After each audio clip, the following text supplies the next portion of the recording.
You hear the girls go, oh my God, yeah, it's called mood swings. Okay? And I used an unknown actor, a cop, because my rapper went to jail for impregnating 8 women at the same time. True story, right?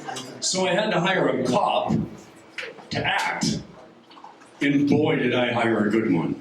Because this guy, after he did this, he's played a cop in everything. He's played a cop in Eminem's video. He's played a cop in Laugh My Ass Off video. He's been a cop in everybody. He's been a cop in cops videos.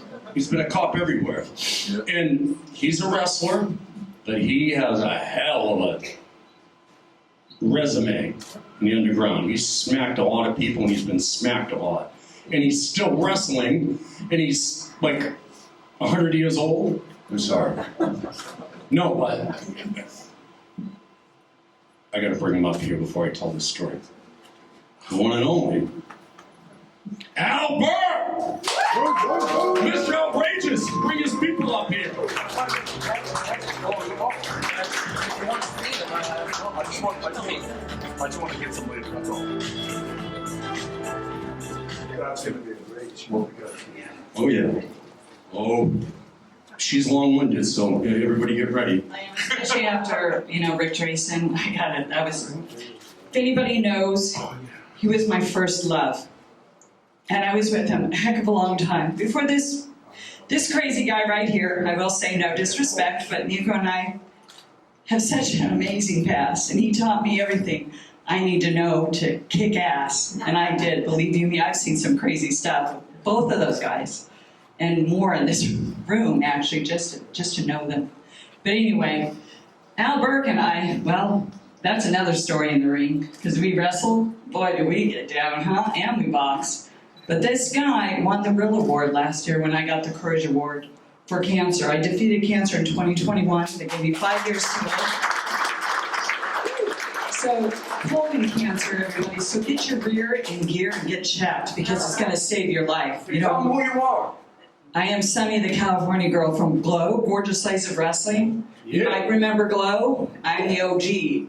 I'm the original Sunny. Not the WWE Sunny. Guess where she's at? She's in jail. So she's not wrestling anymore. But anyway, good old Al here. Everywhere we are, we're on the red carpet together. Somehow I look down, there's Al. And there I am. And here we are again, right? Yep. And I can say you're so deserving of this, Al. And so his friend got COVID. So I'm up here to speak for his best friend. And what's his name? Bob Keller. Bob Keller. So this is what he says. I've been friends with Al for over 50 years. There's an old saying that says, no matter how tough you are, there is always somebody tougher. That's true. Growing up with Al, we never knew that guy who was tougher than Al Burke. Oh, that's right, La Crescenta. We both were on the blocks beating people up. Yeah? So he would never show up at the bar. I guess he bounced out, but he was there. We never knew who that guy was. Being your friend for all these years, Al, I have to tell you, I think that guy might be in this room. That's you. Well, it's one of the athletes, too, or all of them. Oh, that is definitely true. That is true. Al had a very good career in Golden Gloves boxing in Minneapolis tournament semifinals. And he said, I just finished my fight. I won a decision. And now I settled in to watch Al. The first punch he threw was a straight right hand, and he followed it with a quick left hook. And the guy dropped like it was a shot. Hey, I know that one before. The doctor flew into the ring. Al won the knockout 20 seconds. Congrats.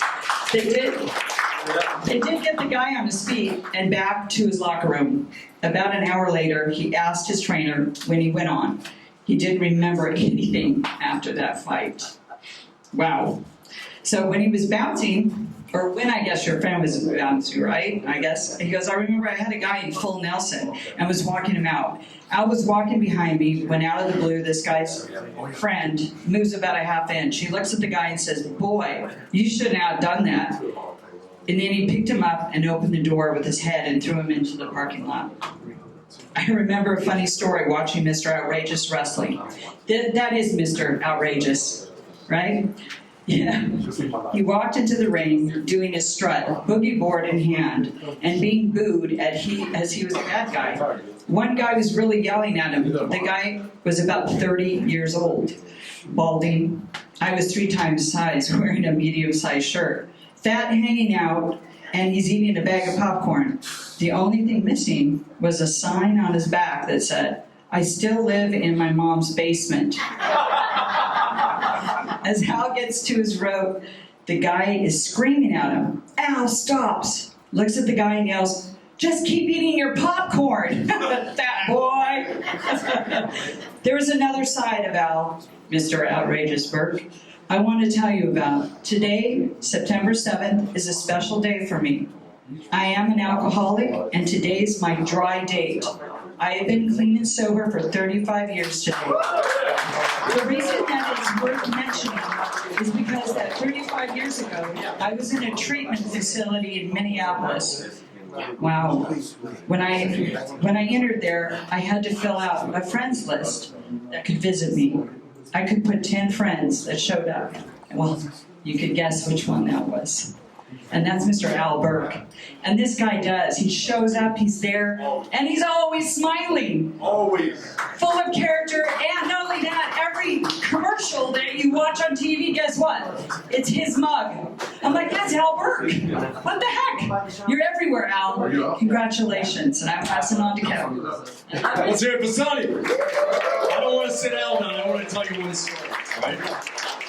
He was a savage underground fighter, but then when he got into wrestling, I had to ask him. I said, "Who's the strongest dude who threw you out of the ring?" And he said, "Andre the Giant threw me in the second row." And I said, "Really?" He goes, "But the Ultimate Warrior threw me in the 4th row." So this dude, you know what the 4th row is? And you guys fought, right? That's like over that white wall over there. That's going through the air by Andre the Giant. And how many times did you do it? Andre moves twice. He only did it twice. Okay? So, give it up for this guy, man. He finally made it to Hall of Fame. They didn't want him, we took him. He's a beast at least. Al Burke! Give it up. Yeah! Thank you. Earlier somebody mentioned roadhouse. Yeah, I was the guy that got hired to do that for real. There's only one bad guy in the whole place, so I took it on by myself. First night, didn't show. Second night, walks up and goes, "I hear you're looking for me." I look at him and go, "No." Kind of surprised and told him, "Why don't you go sit down?" Kept it up. Pretty soon we were outside. Now this is Minnesota in the winter. I got a t-shirt and a leather vest on, and we're standing out there. It's probably 15, 20 degrees. It's cold. Whole bar follows us out. He's just yawning. I'm just listening to him. And as soon as he made that move, boom, went to sleep. And the best part is I walked back and everybody had left. They were cold. So they're all sitting in the bar. So I walk in, walk up to the bartender, says, "Call an ambulance." Went and sat down. Everybody ran out like, "Oh, damn." Well, a week later, the guy who got me that job ran into him in the gym and says, "Hey," give him a little crap. "How's it going?" He goes, "Oh man, I don't know what he hit me with, but damn, he had to hit me with something hard." He goes, "No, that's his hands. They're that fast and he hits that hard." He goes, "Good thing he didn't hit you with his feet, because those are even worse." Anyway, it was good times. Somebody earlier also mentioned started in his early 30s. I didn't start wrestling until I was 33, and I did 37 years and 5,000 matches. So I don't care how old you are. Well, I did Golden Gloves. I did Underground. In fact, let me get a picture here. A lot of people are talking about how young they were when they first started to fight. Kevin saw this picture and said I had to blow it up. Oh. Now, I don't know if any of you can beat this, but I was pretty young then. But I also before I was 2 years old, I broke my crib, not just apart, broke it completely. So yeah, I was ready to get out and start fighting, and I guess I never stopped. So I tell people I fought my whole life. I'm kind of tired of fighting, and I'm happy now that people aren't taking me on anymore. Maybe because I'm too old, but the best part is, I mean, my wife would say, "Where do all these idiots find you? Everybody wants to fight you, and they have no idea who you are." Yeah, we all live that same life. All these people come to beat us up, and next thing you know, they're on the way to the hospital. Sorry, dude. My underground fighting, thank God I never killed anybody, but But anyways, I wanted to thank everybody. Thank you, Kevin. It's been a pleasure working with you, knowing you all these years, and we've got a great, great run. And remember, mood swings. What do I call you? I don't know. Officer Slammer. I have never called him Al Burkett. We call him Officer Slammer, right? Mark, way back in mood swings. All right, give it up for Al Burke.